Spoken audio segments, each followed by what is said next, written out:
नमस्कार, मैं कपीश भल्ला और आप देख रहे हैं उदयपुर खबर। उदयपुर शहर में ऑटो और वैन चालकों की अनिश्चितकालीन हड़ताल के पहले ही दिन स्कूलों के बाहर अव्यवस्थाओं का अंबार दिखाई दिया।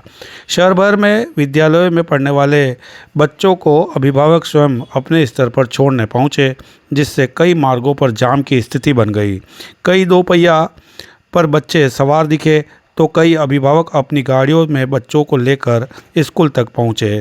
कुछ अभिभावक पैदल ही अपने बच्चों को लेकर स्कूल पहुंचे, जबकि अचानक हुई बदलाव के कारण कई बच्चे समय पर विद्यालय परिसर में प्रवेश भी नहीं कर पाए। अभिभावकों ने जिला प्रशासन पर नाराजगी जताते हुए कहा कि मौसम विभाग की साधारण सी चेतावनी पर प्रशासन सर्दी का हवाला देते हुए स्कूलों में अवकाश घोषित कर देते हैं, लेकिन इस कड़ाके की सर्दी में जब ऑटो और वैन हड़ताल लग गई, तब अभिभावक को सुबह जल्दी उठकर एक तरह से नई नौकरी की तरह बच्चों को स्कूल तक पहुंचाने की जिम्मेदारी निभानी पड़ रही है।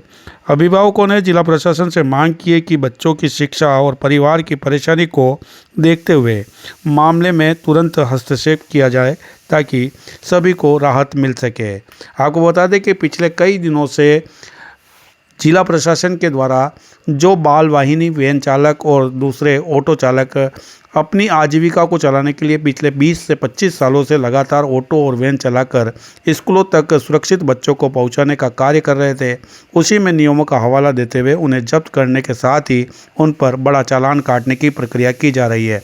इस बात का विरोध लगातार ऑटो चालक वैन चालक के संगठन करते नजर आ रहे हैं।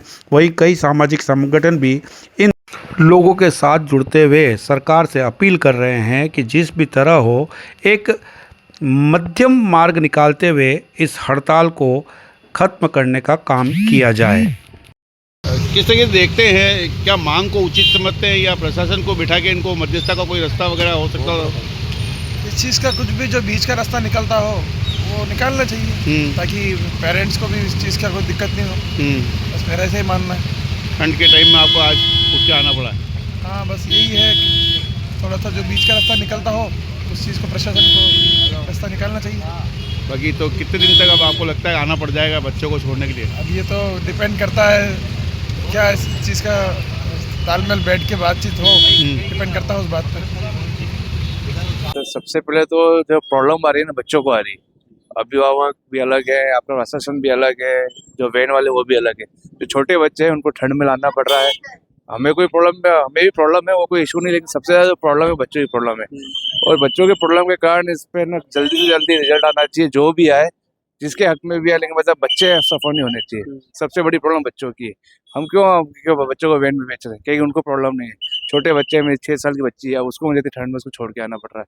तो प्रशासन को इस पर जल्दी से जल्दी कार्रवाई करनी चाहिए। प्रशासन को भी तो आना चाहिए बीच में, क्योंकि बिल्कुल आना चाहिए, क्योंकि अगर ये मतलब आप लोगों से हम जुड़े मतलब स्कूल के कारण ही है। स्कूल ने हमें आप लोगों को रेफरेंस दिया था, तो स्कूल को भी मतलब फर्स्ट में आना चाहिए, प्रायोरिटी आना चाहिए, क्योंकि उनके स्टूडेंट सफर हो रहे हैं। और ओवरऑल की ये सारी चीजें हैं तो सही नहीं है। ठंड का मौसम में बच्चों का बहुत सारा इशू है, आपको उसको क्लियर करना चाहिए। प्रशासन अगर कह रहा है 5 बच्चे बैठा है, ये ऑब्वियसली देखा जाए तो अभिभावक पे अतिरिक्त भार बढ़ जाएगा, तो क्या रास्ता निकलना चाहिए? अब सर इसका तो मुझे नियम का तो कुछ आइडिया नहीं है, लेकिन अगर जो प्रशासन और आप लोगों का जो भी संगठन है उनको बैठ के कोई एक रास्ता निकालना चाहिए जिसमें किसी पे भी बोझ न आए।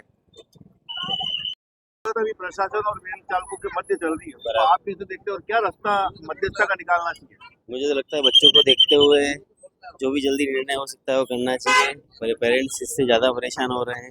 उनको सुबह सुबह छोड़ना तो चल जाता है, बट दिन में लेना उनके लिए बहुत भारी काम है। ऑफिस छोड़ के आए करें वो उनके लिए। इसी प्रशासन से निवेदन है कि जल्दी से जल्दी आपकी प्रॉब्लम को सुने इनकी और उनका समाधान करें। आज के टाइम में समय ही नहीं है, बराबर टाइम, हर व्यक्ति समय को निकालता बड़ी मुश्किल है। बराबर सही बता। अभी जिस तरह की व्यवस्था बैठ के ठंड का समय है, बच्चे किस तरह से परेशान हो रहे हैं, बजट हो रहे हैं। बहुत सुबह सुबह जल्दी मतलब छोड़ना करना, इस टाइम को लेके भी बहुत बार बोला गया है कि टाइम को भी ध्यान रखें, बट प्रशासन है, स्कूल है, उसको देखते हुए बच्चों का ध्यान रखना चाहिए। मेन मुद्दे यही है कि बच्चों का ध्यान रखते हुए निर्णय लेना चाहिए। आप सभी वैन चालक से इसलिए संपर्क में आए, स्कूल में बच्चा पढ़ती है, मुझे बराबर स्कूल प्रशासन को भी आना चाहिए।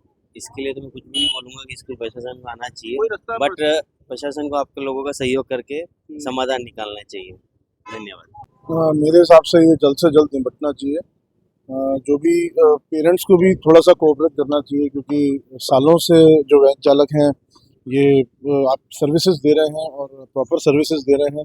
मुझे ऐसा लगता है कि है ना, पेरेंट्स को भी थोड़ा इस बात को संज्ञान में रखते हुए अपने बच्चों की सेफ्टी के हिसाब से, अगर बच्चों की जो है क्वांटिटी, जहाँ 16 बच्चे हैं, जो इतनी जो है वो अगर कम हो जाएगी और पेरेंट्स, तो इनके लिए भी थोड़ा सा डिफिकल्ट हो जाएगा।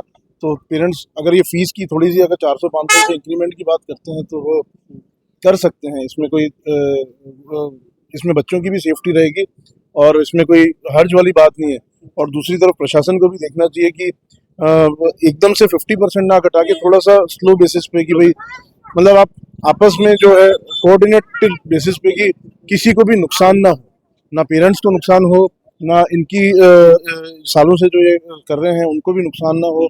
और कोऑर्डिनेटेड वे में अगर सिस्टमेटिक प्लान करके, अगर इनके साथ बातचीत करके और है ना थोड़े से कम स्टूडेंट्स की संख्या कम कर दें, या ये लोग कम कर दें थोड़े स्टूडेंट्स की संख्या, और प्रशासन थोड़ी सी परमिशन दे दे, कोई 2-4 बच्चे ऊपर नीचे करके, तो कहीं किस तरह की ठंड है, अभी परेशानी भी आ रही होगी, पेरेंट्स को लाना पड़ रहा है, समय तो वैसे ही लोगों के पास है नहीं। देखो समय की कमी है। अगर मेरा ऐसा सोचना है कि सभी पेरेंट्स ये चाहते हैं कि बच्चों का टाइम बचे और बच्चों का जो है पढ़ाई में वो टाइम जो है पढ़ाई या जो भी उनके दूसरी डेली एक्टिविटीज़ में काम आए, तो मुझे ऐसा लगता है कि ये चीज़ पेरेंट्स को भी थोड़ा सा देखना चाहिए। और परेशानी तो ऑब्वियसली होती ही है। अगर आपको स्कूल में जाना, आपको भी डेली वर्क करना, तो परेशानी तो देखो होती ही है, इसमें कोई दो राय नहीं है। लेकिन अगर इन चीज़ों को अगर जल्द से जल्द अगर 2-4 दिनों में अगर सॉल्व कर दिया जाए, विद इन स्पैन ऑफ 2-3 दिन में अगर सॉल्व कर दिया जाए, तो ये जो है पेरेंट्स के लिए भी प्रॉब्लम एक सॉल्यूशन होगा। वैन वाले भी जो सालों से सर्विसेज दे रहे हैं उनके लिए भी एक अच्छा रहेगा, उनके रोजगार के लिए के ऊपर भी संकट नहीं आएगा। नहीं, हड़ताल तो गलत ही है ना, परेशानी तो हो ही रही है। जो चालान काट रहे हैं तो वो सही चीज़ के लिए ही काट रहे हैं। तो अगर ऐसे एक्स्ट्रा भरेंगे बच्चों को, मतलब सही हो, सेफ्टी के लिए ही काट रहे हैं चालान वाला, तो काट रहे हैं। तो अगर वो जैसे बता रहे 4 से 5 बच्चे हम बैठा सकते हैं, उनकी लागत पूरी नहीं हो रही है, तो उसमें प्रशासन को किस तरीके से मध्यस्थता निकालनी चाहिए? प्रशासन तो यही कर सकता है कि स्कूल को बोला जाए कि बसें वगैरह प्रोवाइड की जाए, तो ये ऑटो वाले कहीं नहीं रहेंगे। जैसे 10 से 12 हज़ार का उनका बनता है महीने का, तो अगर पेरेंट्स पे अगर ये अतिरिक्त भार पड़ता तो उसको कैसे देखते हैं? अतिरिक्त भार तो सही नहीं है, बट अगर स्कूल की तरफ से अगर बसें प्रोवाइड की जाए तो बस में उतना, क्योंकि सीटिंग कैपेसिटी ज़्यादा रहेगी तो उसमें उतना ज़्यादा कॉस्ट नहीं आएगा। क्योंकि वैन में सीटिंग कैपेसिटी कम रहती है, बस रहेंगी तो बस में ज़्यादा कैपेसिटी रहती है, तो उसमें उसके हिसाब से। पर बस स्कूल की तरफ से है नहीं बसेस, तो ऑटो करना ही पड़ता है। बस की व्यवस्था स्कूल वालों को भी करनी चाहिए। हाँ।